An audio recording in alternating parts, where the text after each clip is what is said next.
in on this event, this town hall. The most amazing thing happened was that he kept us safe. He used America's strength as a source as a strategy to be able to take down the Soviet Union and to take down the Iron Curtain. So I gave a speech about the challenge of our time, and we have many. But the one challenge of our time that is unique to this era is the threat of Islamic terrorism. Yes, Mr. President, it is radical Islamic terrorism. Call it for what it is, because if you don't, you can't create a strategy to deal with it. This is a group of people now in the form of a caliphate, the size of Indiana, 30,000 battle-tested Islamic radical terrorists, receiving hundreds of millions of dollars of stolen money through kidnapping, stealing oil, basically hijacking towns like Mosul that has 800,000 people, holding people hostage so they can carry out jihad. Every day they exist in the form of a caliphate is a victory for them. This president had a policy of containment, and he bragged about it. And every time he brags, it seems like something bad happens. So watch out when President Obama has a press conference and talks about great success, because normally we find out the exact opposite. In this case, the tragedy of Paris, France, happened shortly thereafter when he said ISIS has been contained. And then the tragedy of San Bernardino. And this will not end unless we have a strategy to destroy ISIS. At the Reagan Library, I laid that out. It requires getting the lawyers off the backs of the warfighters of the greatest fighting force known to man, the United States military. It requires, instead of using higher standards for warfighting, use the standards that we've always applied, the standards of the international standards of fighting wars. Do you know that 75% of the sorties that go to try to destroy elements of ISIS go back without dropping their ordinances because they haven't gotten approval necessary from 3 levels in the military? That is not how you fight. That's a law enforcement exercise where the civil liberties of truck drivers, where you send out leaflets to them for crying out loud, because God forbid they might not be part of ISIS, even though they're transporting stolen ISIS oil to convert to money to create war against us. Look, in a Bush administration, the first thing we would do is stop sending leaflets out and start bombing the tankers to lessen the amount of money. I think you'd have fewer truck drivers driving if that was the case. We have to have a strategy of destroying ISIS by creating a no-fly zone in Syria, by creating safe zones in Syria, so that the people, 4 million refugees, don't go off into refugee camps and go to Europe. They stay there, because we will create a breeding ground of Islamic terrorism and a jihad if we don't do that. We need to arm an army Sunni-led in Syria and train them and have people on the ground that know what they're doing to be able to create an option between ISIS and Assad. The only way that you can do this based on the lessons of history is to have a plan to create the security so that we can get out. We need to embed our troops with the Iraqi military. We need to re-engage with the Sunni tribal leaders in Anwar province. And we need to arm directly the Kurds. That is a strategy. And that requires American leadership. This president and his possible successor on the Democratic side do not believe that the United States is a force for good, that our leadership is actually a force for good. I do. I believe that America, only when America leads, can good things be accomplished. When we pull back and talk about the community of nations, when we lead from behind, we're not going to solve the problems. Look, we don't have to be the world's policeman, but we sure as heck better lead. Donald Trump believes that the United States can't lead. He actually 2 months ago said ISIS wasn't a threat. It is. He's wrong. He said that Hillary Clinton would be the best person to negotiate the deal with Iran. She isn't. He's wrong. He gets his foreign policy and military advice from the shows. He shouldn't. He's wrong. He's wrong about Vladimir Putin being a great guy. Former KGB agent who has created repression in his own regime, who sees our weakness and tries to take advantage of it, who wants to see a weak America. He doesn't want to see a strong America. Donald Trump is wrong. His answer about the nuclear triad, did you see it? Wow, that was a doozy. These are serious times.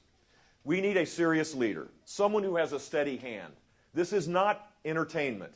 This is electing a president of the United States. And here's my pledge to you.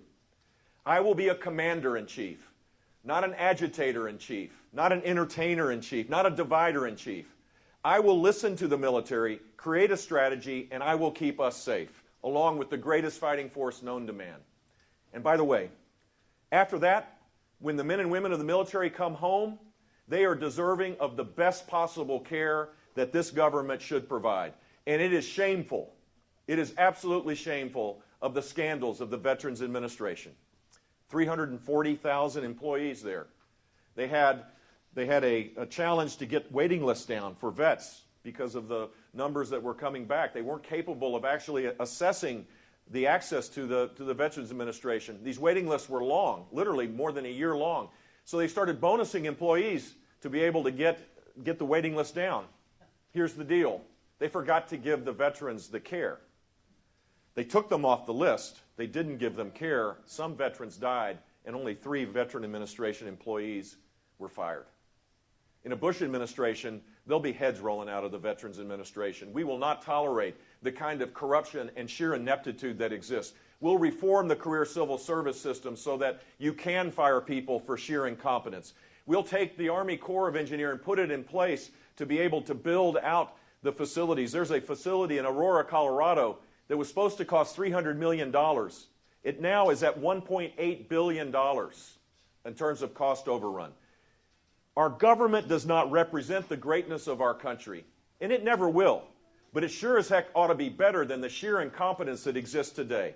Whether it's the Office of Personnel Management or the IRS or the rollout of healthcare.gov, a website that probably, there's someone in Berlin that could probably have opened that website for $1 million instead of $800 million. It would have been operational on day one. Probably would have been designed right here in the community college.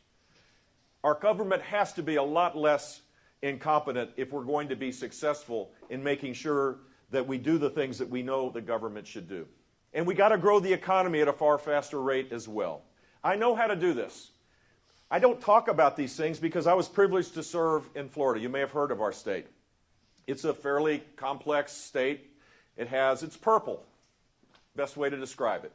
500,000 more Democrats than Republicans. And I applied conservative principles each and every day, never veering from my core beliefs, and I moved the needle, if you will. The state of Florida led the nation in job growth during my 8 years. 1.3 million net new jobs were created. The government shrunk by 13,000 workers. But the private sector, we had the most number of small businesses starting up on a net basis. We led the nation in job growth. Income grew by 4.4%. The government was reduced as it relates to the size of the income of our state. I turned the whole system upside down, not to benefit a few people or those that gave me money or all the things that people talk about in politics. I created a system where people had a chance to rise up. We created the first statewide voucher program, the second and the third. We changed the system of education that was more focused on learning rather than the economic interest of the adults.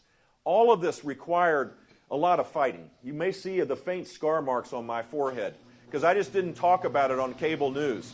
I didn't brag about filing an amendment and argue about its success. I actually took big conservative ideas and implemented them, and the net effect was Florida was on the move. We need that kind of leadership in Washington, D.C. Imagine a country that's growing at 4% per year rather than 2% per year. That's my vision.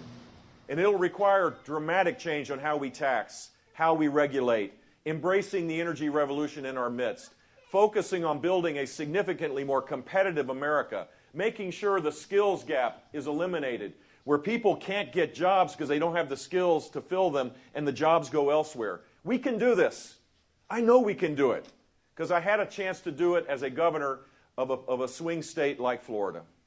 The final thing I'll tell you is that the left, I believe, views all of us kind of in varying degrees as we all have liabilities. Life's not fair, effectively. That's the message from the left. Life's not fair, I'll take care of you. Life's not fair, someone else is benefiting from your not being able to achieve whatever you want to achieve. Life's not fair because someone is making more money. We hear it all the time. It's this divide. It's pushing one side down to make the other side look good. And the solution is always another government program, another regulation, more power in Washington, D.C. And the net effect is that we are now struggling. There are 6 million more people in poverty than the day that Barack Obama got elected president. Disposable income for the great middle of our country is down $2,300 since the day he was inaugurated. That is a ton of money annually that is lost. Money that could go to be able to provide for a quality education for your child, or maybe buy a new car, or maybe take a vacation, or maybe provide a little bit of support while you're taking care of your frail elder mom or dad. All of these things are how life plays out for all of us in our own unique ways.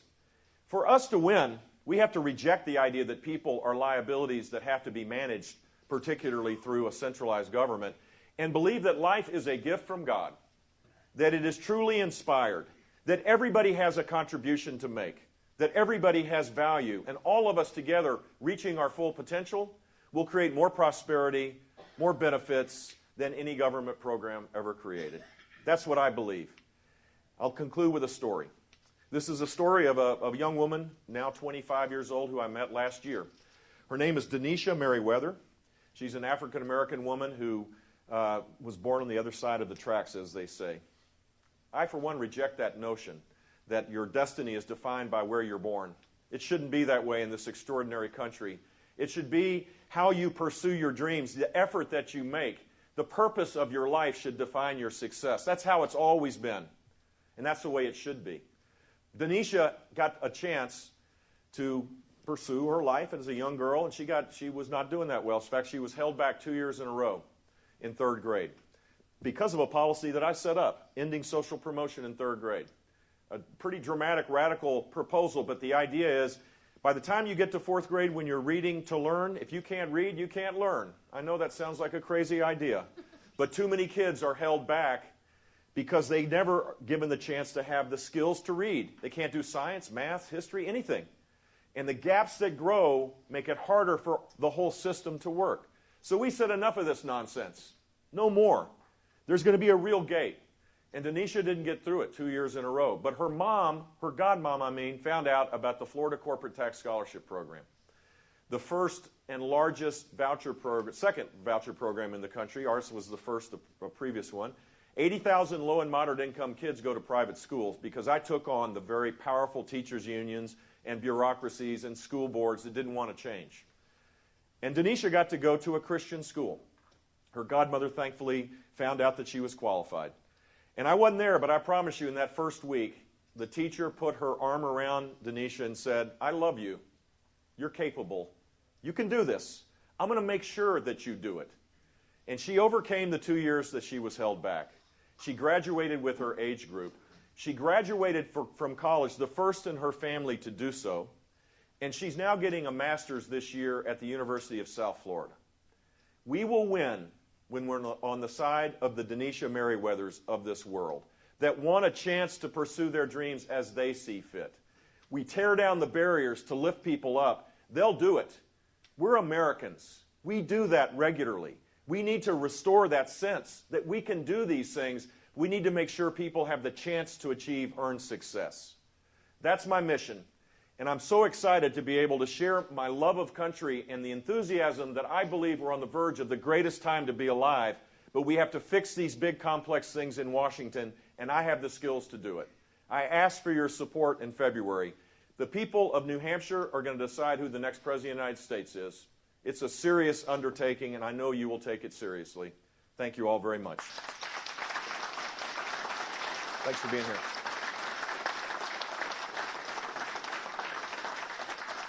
And Merry, Merry Christmas and Happy Holidays as well. Yeah. There's a microphone right behind you. No, I was just thinking of leaving. My name's Doreen Baker, and I'm from Berlin, New Hampshire. My question is, I understand that the Prime Minister of Canada, Justin Trudeau, he's bringing in about maybe 200,000 Syrian immigrants in their country. Yeah. And my concern is, how are we going to keep our borders safe from people like ISIS coming in here? And how do you differentiate? And they would come in maybe to visit their own family of how many, 20,000 we're supposed to have? 10, I think, or 20. Something like that. So great question. First, I don't think we have, this administration has not given me the confidence that they have adjusted their screening process for refugees to take into account this radical Islamic terrorist threat. It's not that 4 million refugees are all Islamic terrorists. Right. Some of them are maybe sympathize with the group. Very few would be terrorists, but we saw what happened in Paris. I mean, it is a reality. You can't ignore it. And so I do support the idea of pressing the pause button to determine how we should screen these folks. Secondly, so as it relates to the Canada issue, there's going to have to be safeguards in place to make sure that we secure the border, of course, but we also have a relationship with Canada that makes it where we know who's coming in and why. Secondly, we have a bigger issue most immediately, which is the visa waiver program. Have you all heard about that? Right. This is a program that expedites people coming in and out of our country, that we can go to Germany and they can come here a lot easier, and it's great for trade, it's great for commerce, it's great for tourism. I heard last night at the hotel in Conway, there were people from Europe here. They came on a visa waiver program. They're spending their hard-earned money in the Granite State. We're happy about that, right? But here's the problem. We now have citizens of these countries that may be visiting Syria and Iraq. They have a challenge of radical Islamic terrorism in their midst, citizens that have been radicalized. We have to know who they are. Their passports have to be at the same level of technology that our passports are. We have to require more vigilance by our European allies. Across the board, we need to create a strategy to deal with this. Here's what we shouldn't do. We shouldn't say we're going to ban all Muslims. Banning all Muslims means that Indians, Pakistanis, Indonesians that have nothing to do with this threat would not be allowed in. Banning Muslims will send a signal to the Kurds that their love of our country and support of the United States was returned by saying, you're not allowed into our country, even though they're the strongest allies and admirers of the United States. I don't know if Donald Trump knows, but the Kurds are Muslim. Banning Muslims makes it impossible to create a coalition with the Turks and the Egyptians and the Jordanians and the Persian Gulf countries to deal with ISIS where it needs to be dealt with, which is in the caliphate, to destroy it. So there are ways to deal with the concerns that you expressed, and I think we need to do that. But we shouldn't take it, this grandiose statement that can never be backed up, that would send a chilling signal to the rest of the world that we're not a reliable ally.